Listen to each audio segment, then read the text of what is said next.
Hello there, my little chickadees, and welcome to the latest instalment of my Lofty Heights vlog. So this week's vlog is going to be a little bit more straightforward than any of my other vlogs. There's not going to be any gimmicks, not really any comedy as such, because we're on that very serious vlog that I've alluded to. And this is one of the hardest vlogs I think I've ever had to make. This is one of many takes I've had to try and do it on, but we're going to give it a go and we're going to see what happens. So we'll jump right into the subject matter of this week's vlog. The subject matter for this week is cancer. And more specifically, we're going to talk about my cancer.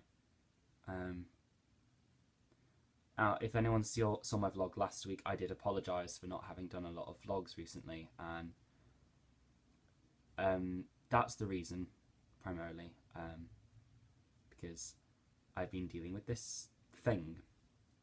So the type of cancer that I've got, or had, is testicular cancer. I'm only stage 1, I say only,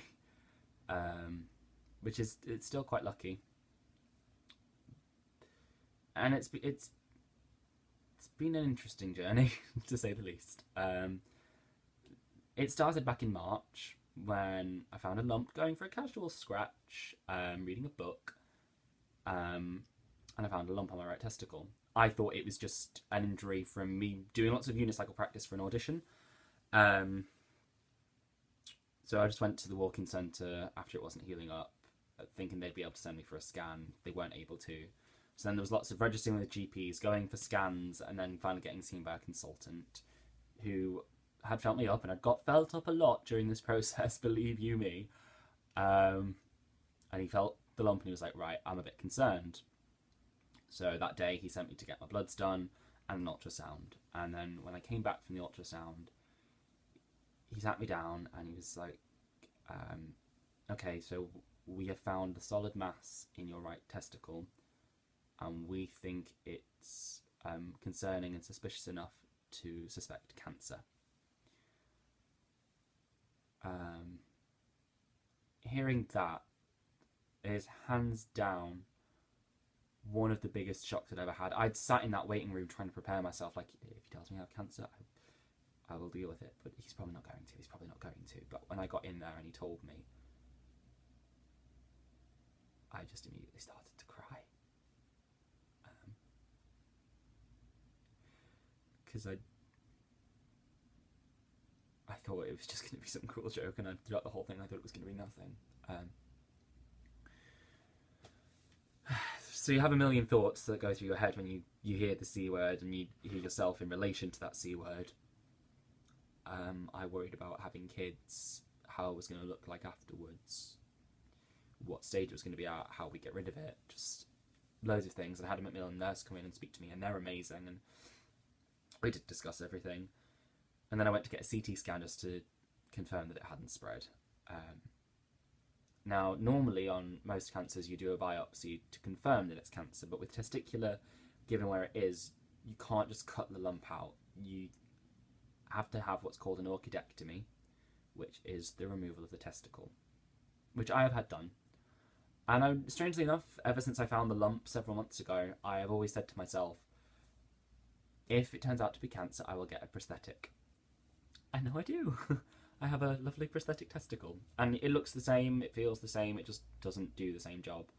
And I can still have kids. I've gone to a sperm bank and stored because on Monday I am going in to have 1 round of chemotherapy.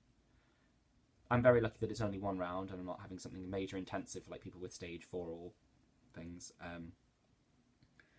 But still, 1 round is still quite scary.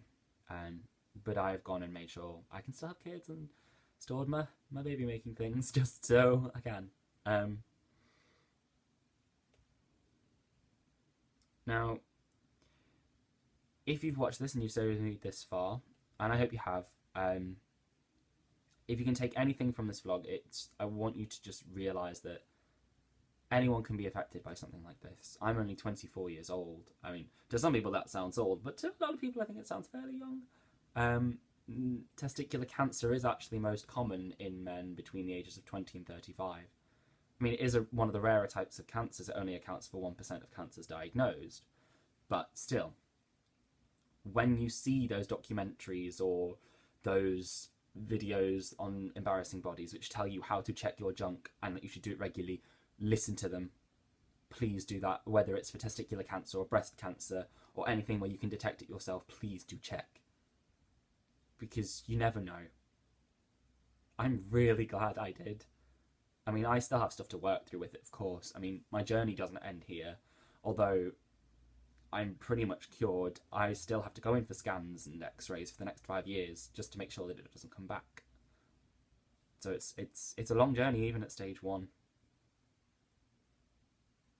And you don't normally get told that. Normally you get told about stage 4, where it's all the scary things and you go through such intense treatment. But stage 1's still a bit of a ball ache, no pun intended. But I am moving on, and I am better, and I'm happier. I mean, yes, I've got a scar, and I'm very self-conscious and image conscious anyway, so that is something I deal with a lot at the moment.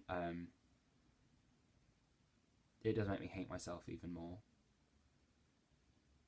I don't feel like a full person sometimes, or a full man, if it were. But I'm getting there, and those days are few and far between. But I will be back doing funny vlogs and lots of random things in a couple of weeks. I just have to go through this one round of chemo, which will wipe me out for a while, and then I'll be here, and it'll be funny, and everything will be grand again. But I am going to leave below this vlog, I'm going to leave descriptions and links and things for how to check yourself for testicular cancer, cancer charities, the forums and things, and everything useful that you could do with knowing. I really hope you've stayed with me this far throughout this vlog, and I am sorry that it's not been funny, but I just felt like I owed a bit of an explanation to anyone who does watch this vlog. I know I'm not the biggest vlogger on the internet or anything, but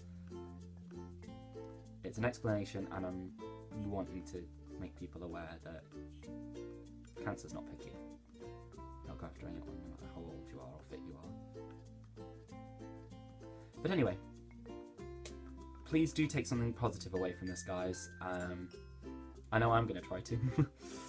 But on that note, I will see you all later, my little chickadees, and please do check out the links I leave below. So farewell, everybody.